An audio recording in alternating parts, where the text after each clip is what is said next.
All right, let's jump right in. We're looking at Singapore's property market and how 2026 will be decided by three pillars. The idea is that asking, will prices go up or down, is kind of missing the bigger picture. Yep, that's exactly it. It's like focusing on a rip in a window when the whole structure is shifting, right? Absolutely. The first pillar is all about policy. It's no longer just a shock, it's a constant presence. The government's interventions like ABSD, LTV limits, TDSR, MSR aren't temporary measures. They're designed to shape behavior over decades. Right. And that means for buyers, it's not just about what you can afford now, but rather keeping your options open for later moves, which is essential in this context. Exactly. If you buy without considering your future moves, your ABSD exposure, and borrowing capacity, you lose optionality, a critical form of wealth in Singapore. Yeah, optionality is like having flexibility built into your assets. You know, one part that really caught my attention is how policy isn't trying to crash the market. It's controlling velocity and speculation. It's almost like a cruise control for price stability. Right. And that leads straight to investors. The article suggests that returns in 2026 won't just come from brute appreciation, but from things like correct sequencing, capital recycling, and avoiding policy friction. That's a smart take. But I wonder, doesn't that mean the strategies have to be more nuanced? It seems like a slight overemphasis on policy might make investors overly cautious. Well, yes, but think of it like this. The policy isn't out to cramp your style. It's more about setting guardrails. Missing that means you might face long-term penalties, not immediately, but slowly and expensively. Right. It reminds me of a car's safety features. You don't worry about them until a fender bender happens, and then it's too late. Perfect analogy. Now, moving on to the second pillar, cash flow survivability. In previous cycles, buyers could sometimes muddle through poor cash flow decisions thanks to lower rates and supportive wage growth. Yeah, definitely. That era is definitely over. Right. These days, it's not just about monthly installments, it's about how much stress your structure can handle. Two buyers might buy the same property, but if one has a solid cash flow structure and the other doesn't, the outcomes will be totally different. Exactly. It's like, think of it as your financial resilience. If your mortgage requires constant salary subsidy, you're not really investing, you're sponsoring the asset. That's a clear point. And what's really interesting is that cash flow doesn't necessarily need to be positive immediately. It just has to be durable. That's a really nuanced perspective, don't you think?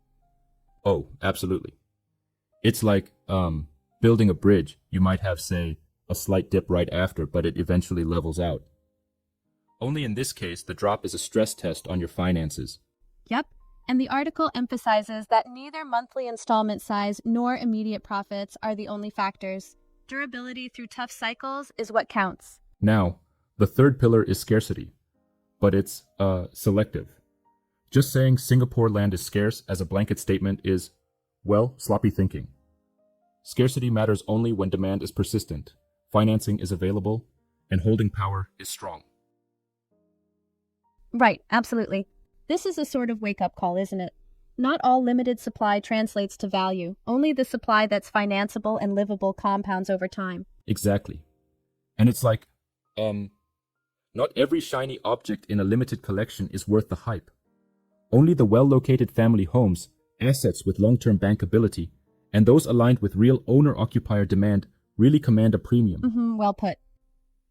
It also implies that if you're chasing a property that only looks good on paper or depends on speculative exits, you're probably in for a bumpy ride. Absolutely. And that's where the synthesis comes in. The winners in 2026 won't be those chasing launches or trying to time the market bottom. They're going to be the ones who respect the constant policy, design for cash flow survivability, and choose scarcity that really matters. I like that clear, logical approach. Right, but here's a question. Don't you think that some might argue this framework is a bit too conservative or even bland compared to high-risk strategies? Well, I'd challenge that a bit. While it may seem conservative, it's effective. Singapore's property market rewards discipline over drama. In a market with smeared hype, sustainable strategy wins in the long run, rather than chasing fast money opportunities. That's a fair point. So, for buyers especially, it's about keeping your future options alive. It's not just what you can afford now, but how each move affects your ability to pivot later. Exactly. And sellers too need to understand that buyers aren't tempted by pricing fantasies anymore. Rationality rules, so overpricing just won't fly in this setup. Right, logic over emotion. And then for investors, it's clearly about sequences of purchases.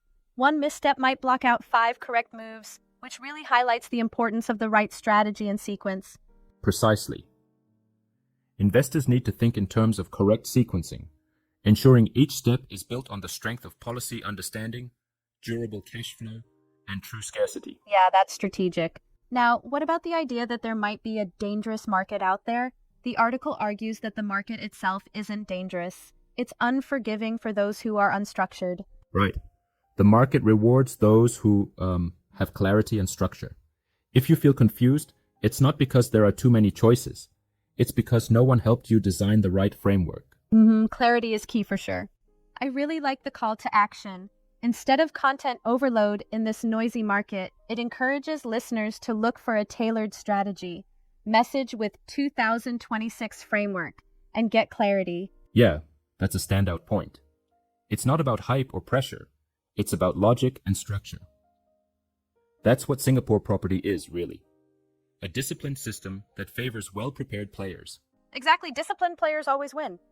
And overall, it's impressive how these pillars intersect. Policy affects cash flow through regulatory constraints, and scarcity plays into financing and demand, which circles back to policy impacts. Right. It's like a three-legged stool. You need all legs to hold up the entire system. Ignore one, and you'll tumble down, possibly for a decade. Exactly. So, if I got this right, you're saying that in 2026, success in property isn't just about market sentiment or luck. It's about deeply understanding the structural forces at play. Precisely. It's about understanding that policy is a permanent structural feature. Cash flow survivability is the real measure of affordability, and scarcity, when genuine, is selectively valuable. Absolutely clear? I have to say, though, that some might still cling to the old narrative of waiting for prices to drop. But as the article stresses, prices don't need to drop for many to lose out.